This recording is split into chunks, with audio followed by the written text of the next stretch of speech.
ತಿಥಿ ಸಿನಿಮಾದ ಮೂಲಕ ದೇಶಾದ್ಯಂತ ಖ್ಯಾತಿ ಗಳಿಸಿದ್ದ ಗಡ್ಡಪ್ಪ ಅಲಿಯಾಸ್ ಚೆನ್ನೇಗೌಡ ಅವರು ಇಂದು ಬೆಳಗ್ಗೆ ನಿಧನರಾಗಿದ್ದಾರೆ. ಅವರಿಗೆ 89 ವರ್ಷ ವಯಸ್ಸಾಗಿತ್ತು.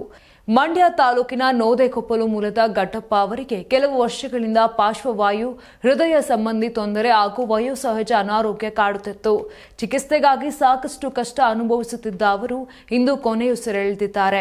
ಅಂತ್ಯಕ್ರಿಯೆ ಸಂಜೆ ನೆರವೇರಿದೆ. 2015ರಲ್ಲಿ ಬಿಡುಗಡೆಯಾದ ತಿಥಿ ಸಿನಿಮಾ ಚೆನ್ನೇಗೌಡ ಅವರಿಗೆ ಅಪಾರ ಖ್ಯಾತಿ ತಂದಿತ್ತು. ಗಡ್ಡಪ್ಪ ಪಾತ್ರದ ಮೂಲಕ ಅವರು ಜನಮನ ಗೆದ್ದಿದ್ದರು. ಚಿತ್ರ ಪ್ರಶಸ್ತಿ ಗಳಿಸಿದಷ್ಟೇ ಅವರ ಸಹಜ ಅಭಿನಯ ಜನರನ್ನ ಮೂಕ ವಿಸ್ಮಿತರನ್ನಾಗಿಸಿತ್ತು. ಆದರೆ ಖ್ಯಾತಿ ಬಂದರೂ ಆರ್ಥಿಕವಾಗಿ ಚೇತರಿಸಿಕೊಳ್ಳಲು ಅವರಿಗೆ ಸಾಧ್ಯವಾಗಲಿಲ್ಲ. ಅವರ ಪುತ್ರಿ ಶೋಭಾ ಮಾತನಾಡಿದ್ದಾರೆ. ನಮ್ಮ ತಂದೆಗೆ ಸಿನಿಮಾ ಅಂದ್ರೆ ಪ್ರಾಣ. ಆರೋಗ್ಯ ಸರಿಯಿಲ್ಲದ ಕಾರಣ ಇತ್ತೀಚೆಗೆ ಅಭಿನಯ ಸಾಧ್ಯವಾಗಲಿಲ್ಲ. ಗಡ್ಡಪ್ಪ ಪಾತ್ರದಿಂದಲೇ ಅವರು ಎಲ್ಲರ ಹೃದಯದಲ್ಲಿ ಸ್ಥಾನ ಪಡೆದಿದ್ದರು.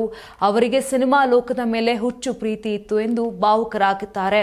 ಸಹಜ ನಟನೆಯ ಮೂಲಕ ಪ್ರೇಕ್ಷಕರ ಹೃದಯದಲ್ಲಿ ಶಾಶ್ವತ ಗುರುತು ಬಿಟ್ಟ ಗಡ್ಡಪ್ಪ ಅವರ ನಿಧನ ಸಿನಿಮಾ ಲೋಕಕ್ಕೆ ದೊಡ್ಡ ನಷ್ಟವಾಗಿದೆ.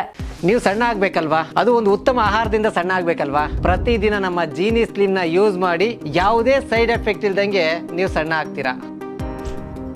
ನಿಮಗೆ ಮಾಧ್ಯಮದಲ್ಲಿ ಕೆಲಸ ಮಾಡುವ ಆಸಕ್ತಿ ಇದೆಯಾ? ಹಾಗಾದ್ರೆ ಕರ್ನಾಟಕ ಟಿವಿ ಡಿಜಿಟಲ್ ಮೀಡಿಯಾದಲ್ಲಿದೆ ನಿಮಗೆ ಒಳ್ಳೆಯ ಅವಕಾಶ. ಆಯ್ಕೆಯಾದವರಿಗೆ ಉಚಿತ ತರಬೇತಿ ಕೊಡ್ತೀವಿ. ತರಬೇತಿ ನಂತರ ಕೆಲಸ ಮಾಡುವ ಅವಕಾಶನೂ ಕೊಡ್ತೀವಿ. ಈ ಕೂಡಲೇ ನಿಮ್ಮ ಮಾಹಿತಿಯನ್ನ ಮೇಲ್ ಮಾಡಿ.